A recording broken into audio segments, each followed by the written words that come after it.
when I look back on my early 30s, I know that I made intentional choices and those paid off.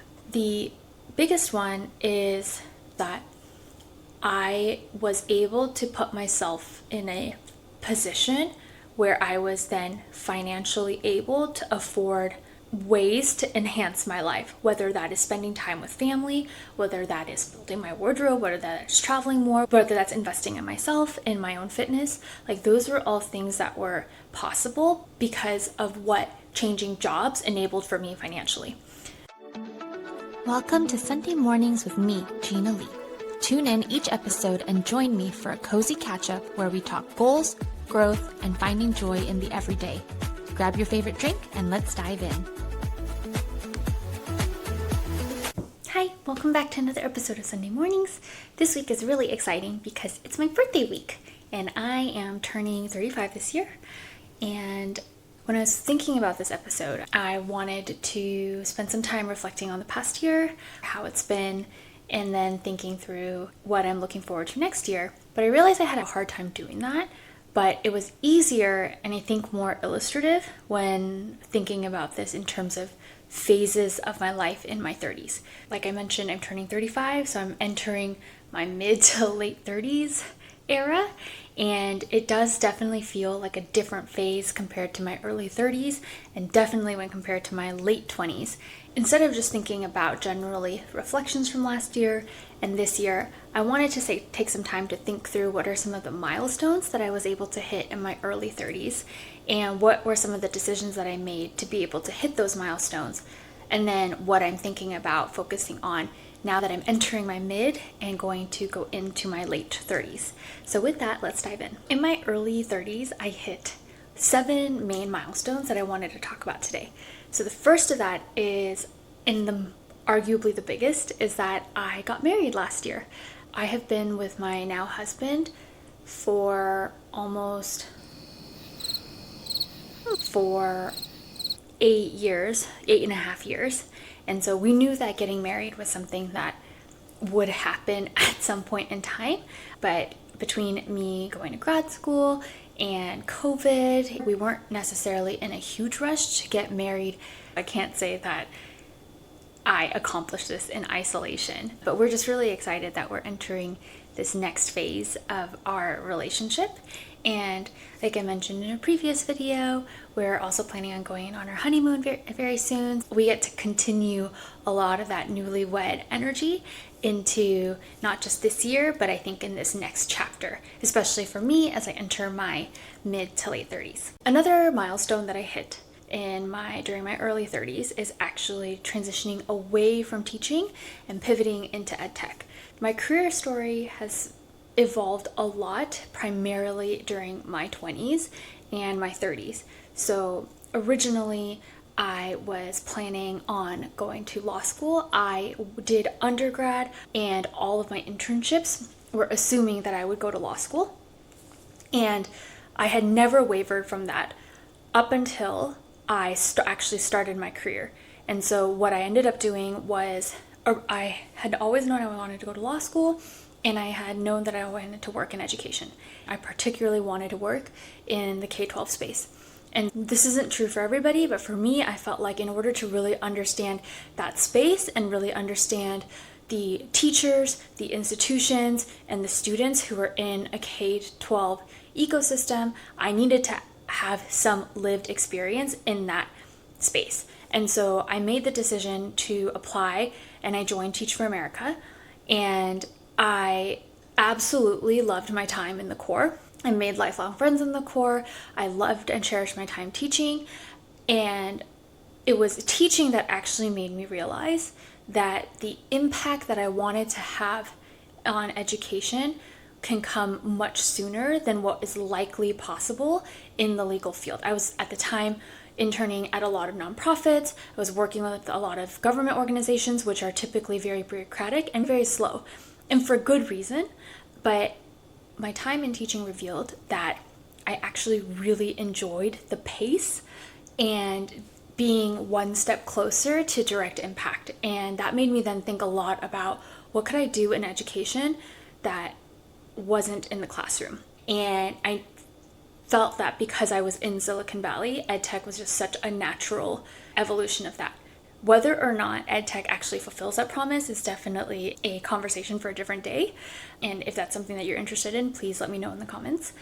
But ultimately, that was a goal of mine. So in my late 20s, I made the decision to leave the classroom and go to grad school to figure out what I wanted to do in this space. And I'm happy to say that in my early 30s, I got my job at an edtech company, and I love my company's mission. I love the people that I work with. I love my manager and my general team, and I feel very fortunate to be in this space. And I'm also excited that I was successfully able to pivot into the industry that I wanted. Relatedly, this also allowed me to be more financially secure than I had been previously, especially in my mid to late 20s. Part of that was I knew that because I wanted to go to law school, I was taking a lot of unpaid internships while studying for the LSAT. I was living off of a teacher salary, so I wasn't able to save a lot. Whereas when I pivoted and got my job in tech, that actually allowed me to put more money into savings and to start and make more contributions into retirement accounts. I would say that my late 20s and early 30s is when I was able to be more financially independent from my parents.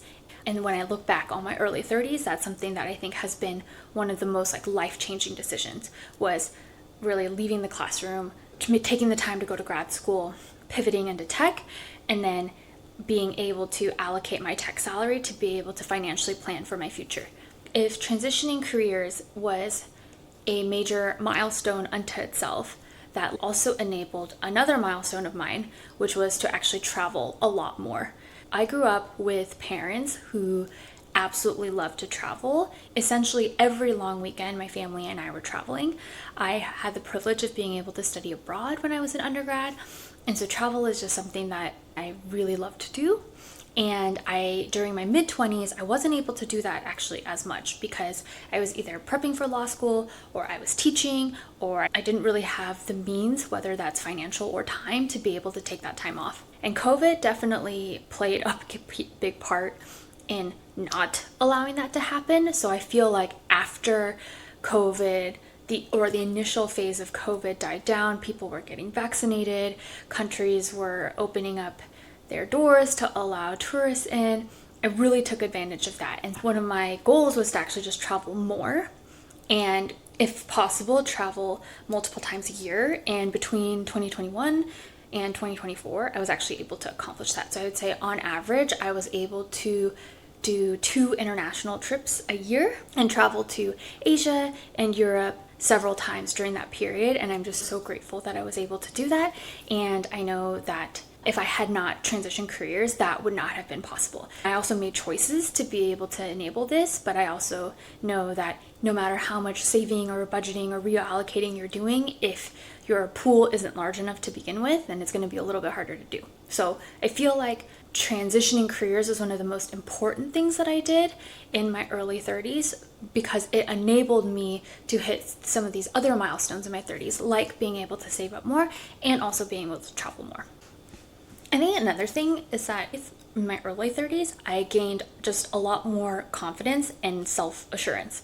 I don't necessarily feel like I had a lot of problems like voicing my opinions, or definitely haven't felt like I've been in the shadows in most places, but I definitely feel like there was parts of my identity where there was a mismatch. And I think this particularly showed up in feeling like there was a mismatch between how I felt on the inside and then how I perceived and felt like I looked on the outside. And during my early 30s, I thought intentionally about how I wanted to make those more aligned. And one of the biggest ways that I started this is the period of time where I really invested in exercising. And I 100% will admit that I initially started exercising for vanity reasons. I started because I wanted to lose weight. After COVID, I had hit almost an all-time high where I had gained an unhealthy amount of weight, and throughout COVID, I was slowly starting to lose some of that, but not nearly what felt comfortable. And so this was the period of time where I worked with a trainer, to figure out what exercise worked for me, I started running again. And it was during this period of time where, through a lot of trial and error and just picking myself back up if I would stop exercising for a period of time, that I really built my identity around as someone who enjoys exercising. And that was not a concept that I originally felt like I understood. Like when most people are like, oh yeah, exercising is more about like the mental health stuff and not about like how you look. I'm like, no, I'm 100% doing this because I want to look better. But I feel like I'm a lived example of having started even with that goal of wanting to be a little bit slimmer and having that translate to a way of life and as something that I do that just makes me feel really good, both mentally and physically. And as a result of doing some of that transformation, I think that translated to something else that I'm really proud of in my early 30s, which is actually building a wardrobe where I wear clothes, where I'm not constantly throwing out clothes and buying new clothes. And part of that is related to like I am investing in pieces that last much longer and that may be more expensive, but that I'm actually keeping around. I feel like in my early 20s and mid 20s, I was so price conscious that I wouldn't necessarily look at fabric quality, or I would pick the dupe of things. I don't feel like buying clothing on Amazon was as prolific as it is now, but I think the equivalent was I would shop at places like Forever 21 to cycle through my wardrobe and buy things that were seasonal and that just like really didn't match, and I didn't have a sense of what things I really liked to wear, what clothes made me feel comfortable. I was oftentimes shopping either out of necessity because I had an event that I needed to go to and I didn't have anything to wear, or seasonally, and so falling into trends, and I essentially stopped doing that. I don't really buy trendy items. I've spent the past few years really developing my capsule wardrobe, and then now I've built a good enough foundation that I know the mental catalog of clothes that I have that I wear pretty frequently. And then whenever I buy pieces, I buy things that I know will very easily fit into that so that I'm not constantly throwing out clothes. And I'm also then looking at fabric quality to make sure that I'm not contributing to a lot of waste. And I'm also looking at if there's a piece that I really like, instead of buying the dupe, I'll just wait and then buy the thing that I actually want. Because I found for me, I've never been able to successfully find dupes of clothes that I really like. Usually there is a difference that I can tell between the original and the dupe, whether that's between whether that's in the print, whether that's in the cut. And I think just those small things add up together to look off. So I found that I'd see outfits that I really like and I'd be like, I don't want to spend that much money on that sweater and those pants and those shoes, so I would buy dupes of each of those, but then it would just look really off and then I would never wear it. So I was actually wasting more money because I'm buying a bunch of things that I'm not actually wearing. And so I think in the combination of having lost a decent amount of weight to feel comfortable with the size that I'm at, and having stayed and hovered around that size for several years, and also being more financially stable and being able to afford nicer things, that I've created a wardrobe and a style for myself that I'm really proud of and that I feel like feels like me, which is the most important thing. And the last thing is that I mentioned in my previous video is that this was the period of time that I spent the most amount of time with my parents, as well as deepening friendships with people that I was already friends with. If my 20s was a period where I was constantly making new friends and prioritizing friendships over family, in my early 30s, that relationship was inverse. I was spending more time with my parents when I could, and instead of continuing to grow my social circle, I was deepening it. And that was a very intentional choice. I feel like now I have a really good foundation of people around me that I can lean on for support, who I believe I support, and where we just get to grow together and have lifelong friends. Whereas I feel like in your 20s, you're searching for your lifelong friends. I feel like now I have my lifelong friends and I just want to keep them around and hang out with them for as much as I can. And 100% my ability to be able to spend more time with my parents is facilitated by my job. So maybe this really is an episode just about how changing my careers was really the thing that enabled a bunch of other things in my early 30s, but that was definitely a big one. And spending more time with loved ones is something I 100% didn't take for granted, and I'm so glad that I didn't and chose to spend time with people, because you never know how long you're going to be around for. And that's really the sad truth. Is I also feel like your mid-30s or your 30s is the period of time where you start to lose people in your life. Like, you lose friendships that you thought would be lifelong friends, and you lose loved ones. And that was something that I knew was coming, and I therefore wanted to be able to spend as much time with the people that I loved as possible. When I look back on my early 30s, I know that I made intentional choices, and those paid off. I wanted to spend some time talking about what some of that thought process was, and what are some of the sacrifices that I made, or intentional trade-offs that I made, in order to enable some of the things that I had just mentioned earlier. The biggest one is that I was able to put myself in a position where I was then financially able to afford ways to enhance my life, whether that is spending time with family, whether that is building my wardrobe, whether that is traveling more, like whether that's investing in myself, in my own fitness. Like, those were all things that were possible because of what changing jobs enabled for me financially. I distinctly remember in my early 30s and having conversations with my husband, one of the main questions that we asked ourselves was, should we pool essentially every dollar that we're earning towards buying a house? So that would be like not having a wedding, not traveling as often, not visiting family as often. And ultimately, one of the biggest things that we sort of sacrificed, or we weighed against, is that we made the decision that we were okay with not buying a house and actually living in our apartment situation and renting for not a short-term amount of time. We definitely do want to have a house someday, and we want a bigger space, but we were okay with the fact that it wouldn't be in the immediate future. We weren't thinking that we would buy in the next 2 to 3 years. We are okay with it being within the next 5 to 10 years, or maybe even 15 years. And one of the biggest things was, in order for us to be able to buy a house in the area that we want to live, which is something that we don't want to sacrifice, we want to stay in the Bay Area, we would likely be house poor. Or if we weren't house poor, we would have dramatically decreased our quality of life in order to purchase said home. And ultimately, after having a lot of conversations and thinking about that, that's not something that we wanted. And I don't think that that's the right decision for everybody, but that was the right decision for us. We knew that this period of time in my early 30s and my husband's late 30s is some time we're not going to get back. And we assume that this is going to be the period of time where we're the youngest compared to sometime in the future, where we won't have, kids to worry about or multiple pets to worry about. And so we wanted to be able to take advantage of some of the freedom that we had, instead of pooling all of our resources into saving up for a home that we didn't know if we would or would not find.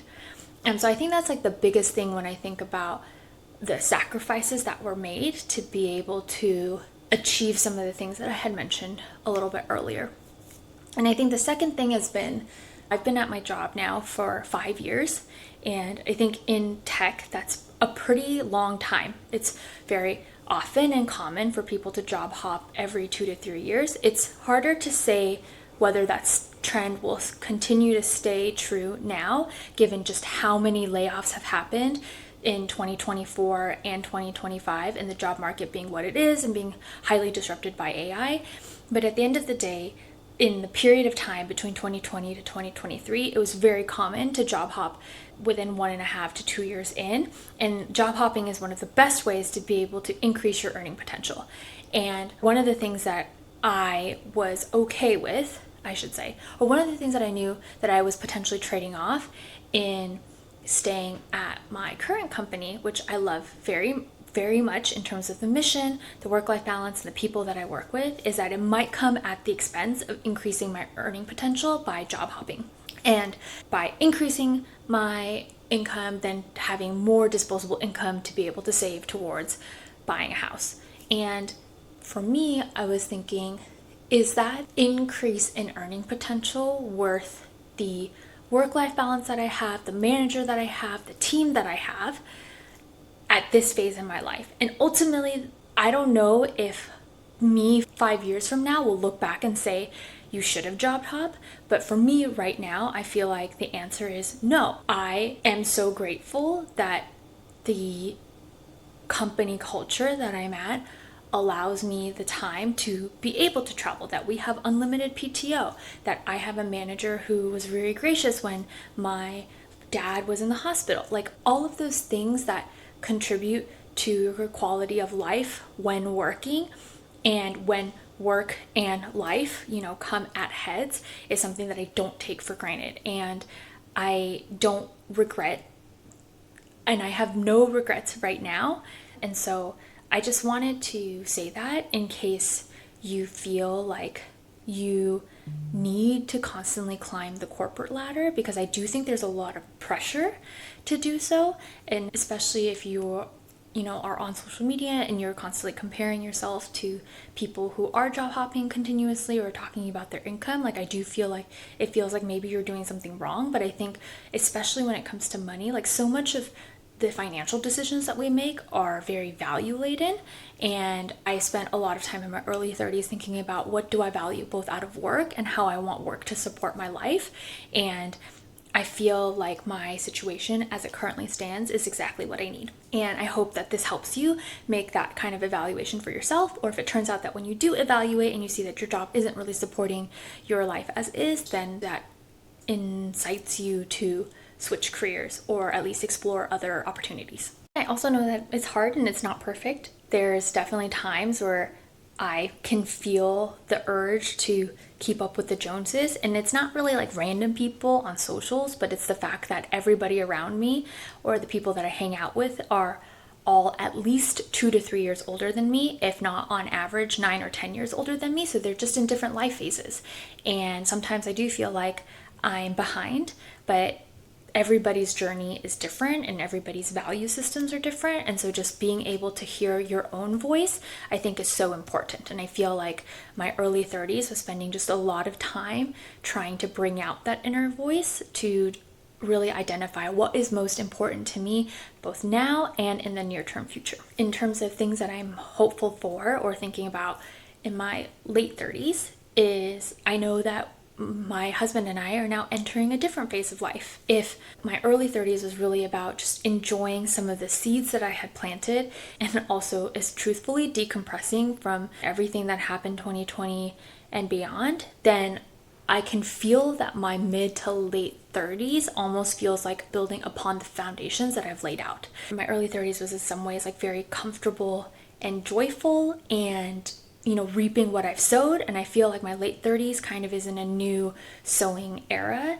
And it's really around the home. Like that's kind of the theme that I'm seeing play out, is I want to spend even more time with my mom, with my cat, and I still want to travel, but I feel like I've seen a lot of the places that I wanted to. And so right now I feel like when I travel, there's a lot of places that I actually want to revisit. And there's a lot of places where I don't necessarily want to travel as often as I was, but actually immersing myself in the places that I am for longer periods of time.